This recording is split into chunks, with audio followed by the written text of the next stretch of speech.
अब देखो यार, अगर तुम लोग गोल्डबर्ग के फैन हो तो ये वीडियो तुम्हारे लिए होने वाली है, क्योंकि गाइज एईडब्ल्यू में गोल्डबर्ग के डेब्यू और टोनी खान को लेकर गोल्डबर्ग का काफी बोल्ड स्टेटमेंट आ रहा है। एईडब्ल्यू के इस हफ्ते कोलिजन शो को लेकर डब्ल्यूडब्ल्यूई का बहुत ही बड़ा प्लान सामने आ चुका है। डब्ल्यूडब्ल्यूई में जूलिया उनका डेब्यू कब करेंगी ये यहाँ पर ऑफिशियली कंफर्म हो चुका है। तो गाइज यहीं एईडब्ल्यू के ऑल इन पेपर व्यू से पहले ब्रायन ने यहाँ पर एक बहुत ही बड़ा ट्रेडमार फिल कर दिया है। तो गाइज चलिए बिना किसी देरी के शुरू करते हैं इस वीडियो को। और गाइज सबसे पहले बात करेंगे डब्ल्यूडब्ल्यूई और एईडब्ल्यू की। वेल गाइज ये बात तो हम सभी लोगों को मालूम है, ऑल एलीट रेसलिंग के फाउंडेशन के बाद से ही डब्ल्यूडब्ल्यूई और एईडब्ल्यू के फैन बेस और कंपनीज के बीच में लगातार यहाँ पर कंपटीशन चलते आ रहा है। और गाइज यहाँ पर इस कंपटीशन के अंदर डब्ल्यूडब्ल्यूई के पेपर व्यू हमेशा एईडब्ल्यू कोलिजन को टक्कर देते गए। और क्योंकि एईडब्ल्यू का कोलिजन सैटरडे नाइट के ऊपर होता है, तो गाइज इसीलिए जब भी डब्ल्यूडब्ल्यूई उनका कोई पेपर व्यू करती गए तो एईडब्ल्यू का कोलिजन शो डब्ल्यूडब्ल्यूई के पेपर व्यू के साथ हेड टू हेड जाता है। और डब्ल्यूडब्ल्यूई के इन पेपर व्यूज के वजह से एईडब्ल्यू कोलिजन की व्यूअरशिप हमेशा डाउन होती गए। और यहीं डब्ल्यूडब्ल्यूई के साल का दूसरा सबसे बड़ा पेपर व्यू समर स्लैम, जो कि अब से कुछ ही दिनों के अंदर होने वाला है, वो भी एक बार फिर से एईडब्ल्यू कोलिजन के साथ हेड टू हेड जाएगा। गाइज यहाँ पर इस हफ्ते एईडब्ल्यू का जो कोलिजन शो होने वाला है, वो कोलिजन शो ओरिजिनली डब्ल्यूडब्ल्यूई के समर स्लैम के साथ हेड टू हेड जाने वाला था। बट गाइज एईडब्ल्यू कंपनी ने कंपटीशन को अवॉइड करने के लिए इस हफ्ते के एईडब्ल्यू के कोलिजन शो को करीबन यहां पर 2 घंटे मूव कर दिया था। और जहां नॉर्मली एईडब्ल्यू का कोलिजन शो सैटरडे नाइट के ऊपर रात में 8 बजे के ऊपर ब्रॉडकास्ट होता है, वहीं एईडब्ल्यू कंपनी 3 अगस्त को उनके कोलिजन शो को रात में 8 बजे ब्रॉडकास्ट न करके बल्कि शाम को 5 बजे ब्रॉडकास्ट करने वाली थी। और बेसिकली एईडब्ल्यू कंपनी ने समर स्लैम के कंपटीशन को अवॉइड करने के लिए एईडब्ल्यू के शो को समर स्लैम से 3 घंटे पहले कर दिया था, जिससे कि फैंस यहां पर एईडब्ल्यू और डब्ल्यूडब्ल्यूई दोनों का शो देख सके और इससे यहां पर एईडब्ल्यू के व्यूअरशिप पर कोई इंपैक्ट ना पड़े।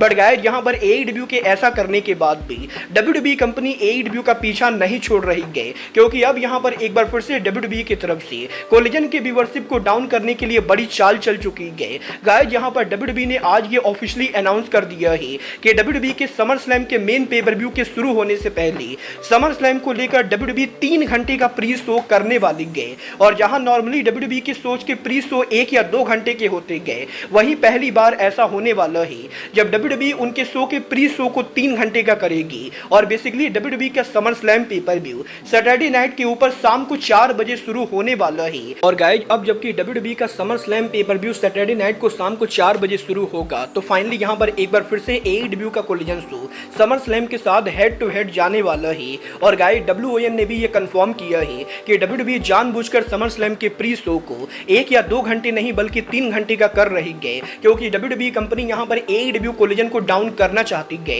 और नॉर्मली यहां पर रेसलमेनिया के पेपर व्यू का प्री शो भी डब्ल्यूडब्ल्यूई ने आज तक कभी 3 घंटे का नहीं किया है। बट गाइज एईडब्ल्यू के कोलिजन के यहां पर 3 घंटे पहले मूव होने के बाद अब डब्ल्यूडब्ल्यूई ने कोलिजन को डाउन करने के लिए उनके प्री शो को 3 घंटे का अनाउंस किया है। वेल देखना बहुत ही दिलचस्प होने वाला है कि डब्ल्यूडब्ल्यूई के इस हरकत की वजह से कोलिजन की व्यूअरशिप के ऊपर क्या इंपैक्ट पड़ता है। बट गाइज चलिए फिलहाल आगे बढ़ते और बात करते हैं एईडब्ल्यू सुपरस्टार विलो नाइटिंगेल की। वेल गाइज इस हफ्ते विलो नाइटिंगेल के लेटेस्ट इंटरव्यू के ऊपर विलो नाइटिंगेल ने मर्सिडीज मोन के लॉकर रूम बिहेवियर को लेकर बात की, जहां पर विलो नाइटिंगेल का ये कहना है कि एईडब्ल्यू का लॉकर रूम मर्सिडीज मोन के आने के बाद पहले के मुकाबले काफी बेटर हो चुका है। और गाइज विलो नाइटिंगेल का ये कहना है कि जब से मर्सिडीज मोन एईडब्ल्यू के अंदर आई गए, तब से एईडब्ल्यू के वुमेन डिवीजन को टीवी टाइम ज्यादा मिल रहा है। और एईडब्ल्यू के हर हफ्ते डायनामाइट शो के शुरू होने के पहले मर्सिडीज मोन बैक स्टेज एरिया के ऊपर एईडब्ल्यू के काफी सारे रेसलर्स को लेकर मीटिंग करती गए। और वो यहाँ पर एईडब्ल्यू के वुमेन डिवीजन को ये बताने की कोशिश करती गए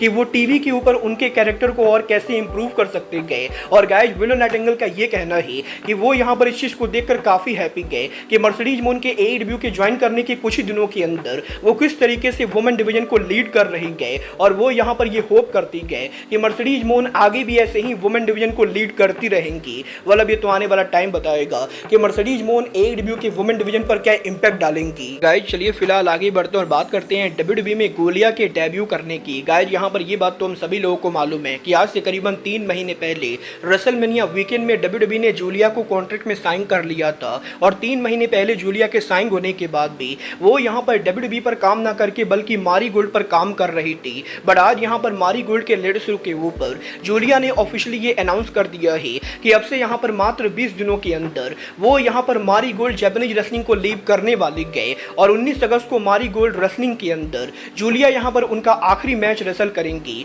और 19 अगस्त को जूलिया के मारी गोल्ड के शो पर काम करने के बाद वो ऑफिशियली मारी गोल्ड को लीव करके डब्ल्यूडब्ल्यूई को फुल टाइम ज्वाइन करने वाले गए और जूलिया ने ये खुद कंफर्म कर दिया है कि 19 अगस्त के बाद यहाँ पर किसी भी समय के ऊपर जूलिया यहाँ पर डब्ल्यूडब्ल्यूई के ऊपर डेब्यू कर सकती है। बल देखना बहुत ही दिलचस्प होने वाला है कि 19 अगस्त को जूलिया के मारी गोल्ड में आखिरी मैच के बाद वो डब्ल्यूडब्ल्यूई के टेलीविजन पर डेब्यू कब करती गए। बट गाइस चलिए फिलहाल आगे बढ़ते और बात करते हैं एईडब्ल्यू की सुपरस्टार ब्रायन डेनियल्सन की। गाइस यहाँ पर ये बात तो हम सभी लोगों को मालूम है, ऑल इन के ऊपर ब्रायन यहाँ पर फाइनली एईडब्ल्यू में उनके करियर का बिगेस्ट मैच रेसल करेंगे और यहीं ऑल इन से पहले अब यहाँ पर ब्रायन ने उनके करियर को लेकर एक और बड़ी चाल चली गए। गाइस यहाँ पर अगर आप लोग डेनियल ब्रायन AKA ब्रायन डेनियल्सन को डब्ल्यूडब्ल्यूई में फॉलो कर चुके हो तो आपको मालूम होगा कि डब्ल्यूडब्ल्यूई के अंदर ब्रायन डेनियल्सन का यस मूवमेंट काफी ज्यादा पॉपुलर था और ब्रायन जब भी अरीना में एंटर करते थे तो ब्रायन यहाँ पर यस चैंट करते हुए एंटर करते थे और गाइस ब्रायन के यस मूवमेंट की वजह से ब्रायन को काफी ज्यादा पॉपुलैरिटी मिली थी। बट गाइस यही ब्रायन के एईडब्ल्यू को ज्वाइन करने के बाद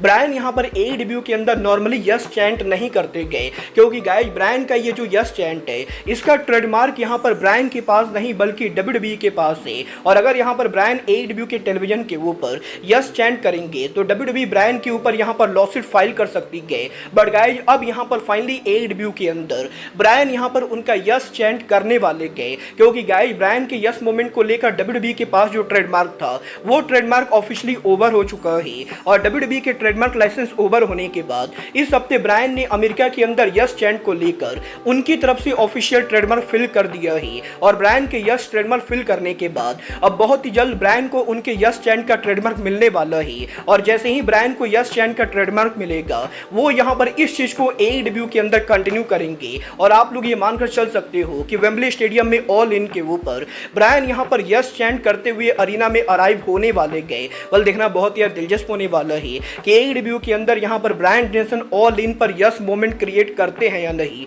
बट गाइस चलिए फिलहाल आगे बढ़ते और बात करते हैं हॉल ऑफ फेमर गोल्डबर्ग की। गाइस बात करें अगर यहाँ पर गोल्डबर्ग की तो गाइस ये बात तो हम सभी लोगों को मालूम है, 2 साल पहले गोल्डबर्ग के डब्ल्यूडब्ल्यूई को लीव करने के बाद पिछले 2 साल से इस चीज को लेकर रूमर चल रही गए कि गोल्डबर्ग एईडब्ल्यू कंपनी को ज्वाइन करने वाले गए और गाइस कुछ दिनों पहले इस चीज को लेकर भी रिपोर्ट सामने आई थी कि एईडब्ल्यू और गोल्डबर्ग के बीच में कॉन्ट्रैक्ट नेगोशिएशन हुआ था। बट गोल्डबर्ग एईडब्ल्यू कंपनी से जो पैसे मांग रहे थे एईडब्ल्यू कंपनी गोल्डबर्ग को उतने पैसे देना नहीं चाहती थी और इसी रीजन की वजह से गोल्डबर्ग ने एईडब्ल्यू कंपनी को ज्वाइन नहीं किया। बट गाइस अब यहाँ पर फाइनली एक बार फिर से गोल्डबर्ग के आज हुए इंटरव्यू के अंदर गोल्डबर्ग ने एईडब्ल्यू और टोनी खान को लेकर कुछ ऐसी बातें बोली जिसकी वजह से एईडब्ल्यू के फैंस गोल्डबर्ग पर काफी एंग्री हो चुके गए। गाइस यहाँ पर गोल्डबर्ग के लेटेस्ट इंटरव्यू के ऊपर जब गोल्डबर्ग से एईडब्ल्यू को ज्वाइन करने को लेकर बात की गई तो गोल्डबर्ग का ये कहना है कि वो यहाँ पर रियलिटी में एईडब्ल्यू कंपनी को ज्वाइन करने का कभी भी प्लान नहीं कर रहे थे क्योंकि वो यहाँ पर एईडब्ल्यू के शो को फॉलो भी नहीं करते गए।